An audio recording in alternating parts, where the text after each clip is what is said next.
Thanks for watching Dozen Watches. I am reviewing and comparing 3 field watches today.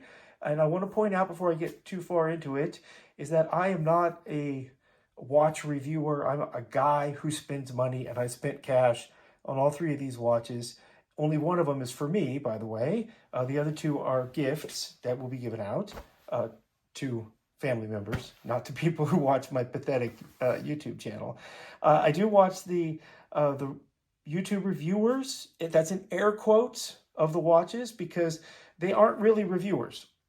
Almost all of them are getting something for their review.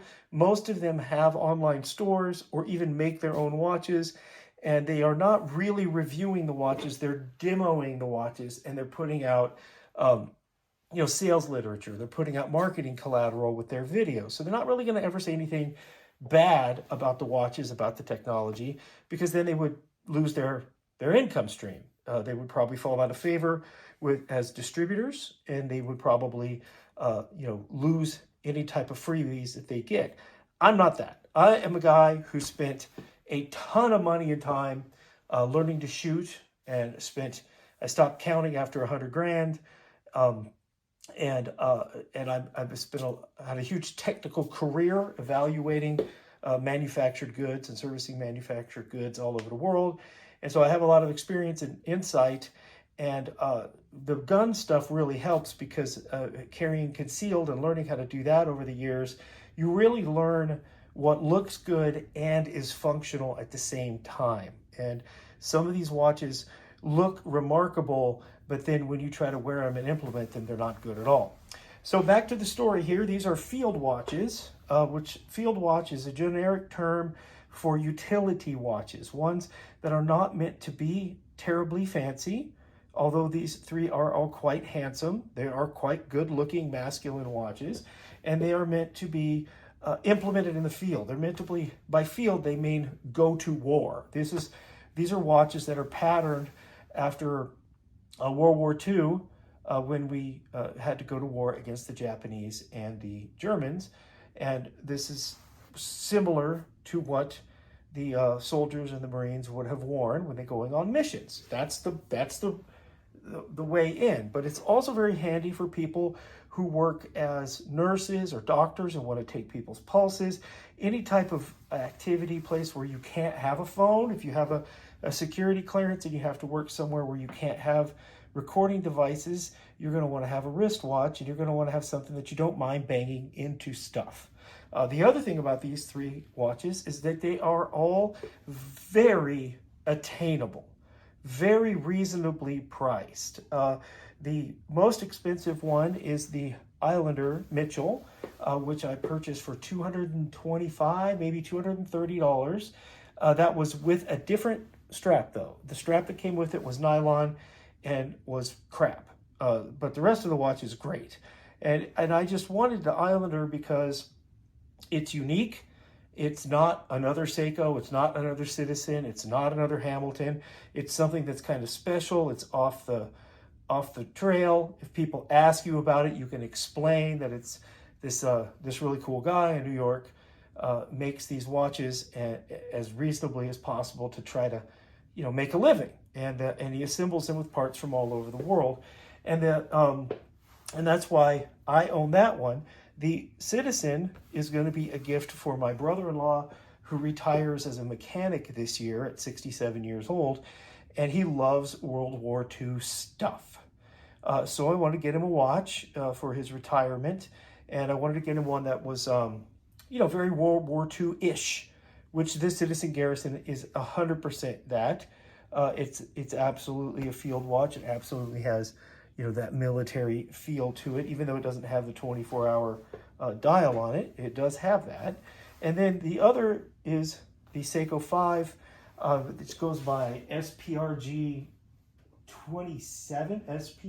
SPRG27, and the Seiko 5 is it's basically your generic watch, one each. This is what a man would buy. If I'd ever seen one of these in the store, I would have scarfed it in a minute.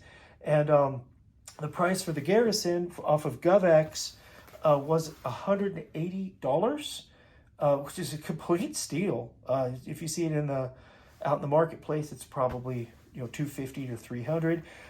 But the downside is that it came with this really cheap nylon, kind of NATO-ish looking strap that I wouldn't feel right giving that to my brother-in-law. He may end up wearing that strap because he is a kind of a motorbike riding roughneck kind of guy, so he may like that. But I bought this aftermarket bracelet to dress it up a little bit, make it look kind of classy.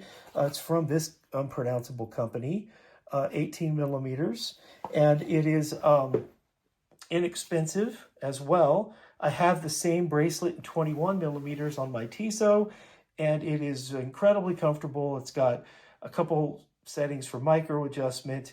It's got a great fold over clasp, and it's got those little quick release things.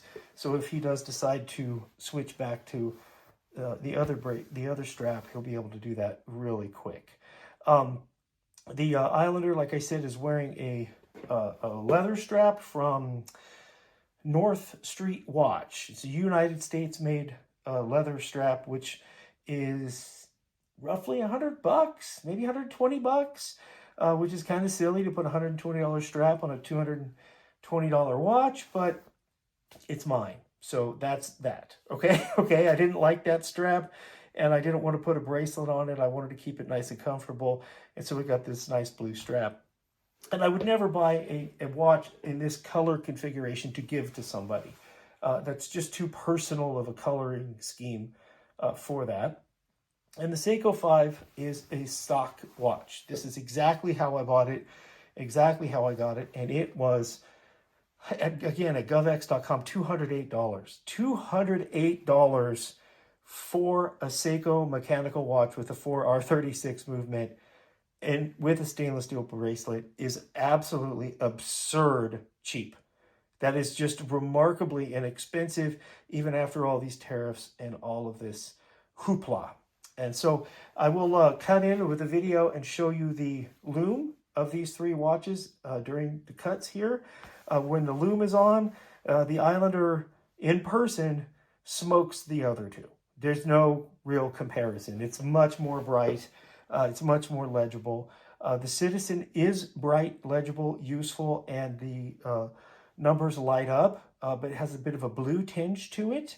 And then the Seiko 5, only the hands and the dots above the numbers on the dial fire up on that.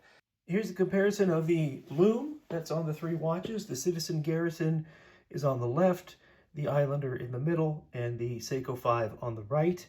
The Islander in person appears to be brighter, but it is more green than the Citizen. The Citizen, it has a blue tinge to it, and both of those look pretty strong. The Seiko 5 is not as dramatic, but probably because the numbers, the numbers on the dial are not lumed. It's only the dots on the dial and the hands, but even still, it looks a little bit dimmer.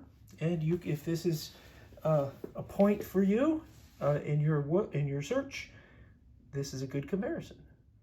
So now we're going to go through one at a time to talk about each watch. Now, these guys still have their wrappers on them because I'm going to give them away. But the Citizen has a stainless steel back on it, which I was hoping was clear of any stuff because I did want to get it engraved for my brother-in-law. But this is very, very light. If I didn't put this stainless steel bracelet on it, you'd hardly know you have it. It has 36 millimeters in diameter, which is good for 6.5-inch wrists and smaller. It's got the nice black dial, day-date configuration, which is kind of a have-to for me when it comes to utilitarian watches. It has got nice polishing on the sides. Does not have a signature on the stem, and it's a very attractive watch. The big plus for the Citizen Eco Drive is that this watch will probably run without any problem for 10 years. It may run for 20. The Citizen Eco Drive watches come with a 5-year factory warranty, but you have to buy them through an authorized distributor to get that. And you can get an extra year if you register them to 6. And I pulled this out of my safe after I set it at the time change, and which is, I don't know, 3 months ago. And I pulled it out of the safe and it was running about 10 seconds fast. Amazing accuracy, amazing reproducibility, absolutely no maintenance required whatsoever. It's always going to run as long as it gets a little bit of sunlight or a little bit of light. It's going to keep going. I did charge it up a little bit with my tactical light just to make sure that it was running well for this video. But if you put this thing in the sun for a day, it will run for 3 or 4 months without having to do anything whatsoever. The Citizen Eco Drive is just a really solid, inexpensive, reliable platform, and it is darn attractive. Now, it does not have sapphire. It has a mineral crystal, which is just fine. This watch that I'm wearing right now, this Seiko Kinetic, is 20 years old, and it has mineral crystal. It has no visible scratch on it. Unless you have to kind of put it in the light a certain way and you can see a scratch on it, but 20 years of being thrown around in my backpack, there's nothing wrong with the mineral crystal whatsoever. The fact that the sapphire is better does not make the mineral crystal bad. Now we're going to switch to the Islander, and the Islander here has got the date at the bottom. Now this is interesting because this has an NH36 movement, and this is a 4R36 movement. They're technically the same movement, except the Islander has a movement that's made in Malaysia by a subsidiary of Seiko. So it is the cheapest mechanical movement that you can get. It does have an exhibition window, but it's nothing much to look at back there because it is a cheap movement. This watch runs +8 a day, +7, +8 a day, which is absolutely outstanding for a $200 mechanical watch. It has 40-hour power reserve, and what that means is you either fully wind it every day or you wear it, and it fully wound, it's got enough spring to last for 40 hours before it will just stop. This is old school mechanical technology, and a lot of people just like that. They just like it because it's fun, or maybe they're technicians, or maybe they want to have something that is of that sort. The dial is very attractive. It's got the Islander logo, this pale blue with the 24-hour marker, and the date at the 6 o'clock position, which is very unique. Good positive reason to have this is that hardly anybody you meet is going to know what it is. So then you have a conversation piece, and they don't know you're wearing a $200 watch, okay? Doesn't look like a $200 watch. Looks like a $600 watch, okay? And if they do know what it is, if they do know what an Islander is, you have just made a friend, okay? Big positive on customer service. This watch only has a 1-year warranty, and my first one did croak after a couple of months. And the Long Island watch people sent me one, no questions asked, with return packaging for the broken one. But it is only a 1-year warranty. So that's a big downside. Big plus side is that this is a stainless steel case, brushed all the way around, and this has got a screw down crown. That is a plus because it aids in the water resistance. And this is a sapphire sandwich. There's sapphire back here and sapphire up here, which is an upgrade. And so the reason to get this over the others is because it's very inexpensive, very attainable. You're buying from a reputable dealer in the United States, and you're getting something of a talking piece, something that you could talk about with other folks. This North Street strap is high-end. I'll show you that before I put it away. The North Street watch strap is because I prefer to wear stuff that's made in the United States if I can. This is 100% made in the Northeast. The cow is American and the workers are American. This is the finest leather available. You will find leather of equal value and equal niceness. You will not find better. And for $100 to get something in the United States for my watch from a New York distributor, seemed kind of fitting. And now we switch to the Seiko. The Seiko is wearing, and it's got all its new stuff on it, not because I'm going to sell it, because I'm going to give it away. This, even though it doesn't look like it, this is a 40 millimeter case. This is 20 millimeters. By the way, this is 20 millimeters as well. So this is for bigger dudes. I have a 7-inch wrist and these 40 millimeter watches, which this is as well, even though the case kind of shrinks. The 40 millimeter works really good on people with 7-inch wrists and bigger. My son is a big boy. This watch has the day-date complication. It's got the Seiko 5 logo on it, the 24-hour time series, and it does have an exhibition case back. It does not have a screw-down crown, just a regular push-pull, and it is unsigned. Nice and polished on the sides, nice and brushed when you look at it. Exactly the way a field watch ought to be. And for $208 to get an actual, let's see if I can get in close enough to see that, actual made in Japan stamped watch with a 4R36 movement, which is made in Japan at $200 is really, really good. 4R36 movement is great. The Seiko, if you buy it from the factory or from an authorized distributor, will come with a 3-year warranty, and that's good peace of mind as well. But you have to have the original paperwork.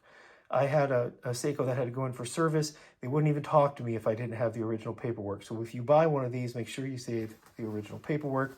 Citizen, I have no idea how to send a Citizen back. We have, I don't know how many Citizen watches we have in the house, but none of them have ever broken. So it doesn't even matter. I don't even know why you would have that. But this is the demo here, and I do want to encourage people when you're doing your watch collections. Almost all the people who do watch collections are collecting for themselves. I am pretty much done buying watches for myself. I have a box with a bunch of different watches in it that I like and I wear, and I've only got the one wrist. So I buy them for my family now. I buy them for my daughters, I buy them for my son, I buy them for my wife, and for people who may be interested, because I just absolutely like reading about these watches and looking into them and getting good value and sharing this hobby with my friends and family. So again, thanks for watching Guns and Watches. This is really just a hobby, kind of hoping my channel here takes off, and hope you have a great week. Please like, share, subscribe, and let me know which one of these you think is better. That would be an interesting thing. You could tell me in the comments which one you think is better, or any comments you might say that I forgot something, or perhaps there's some point that you want to point out, or some flaw. Thanks again. Bye-bye.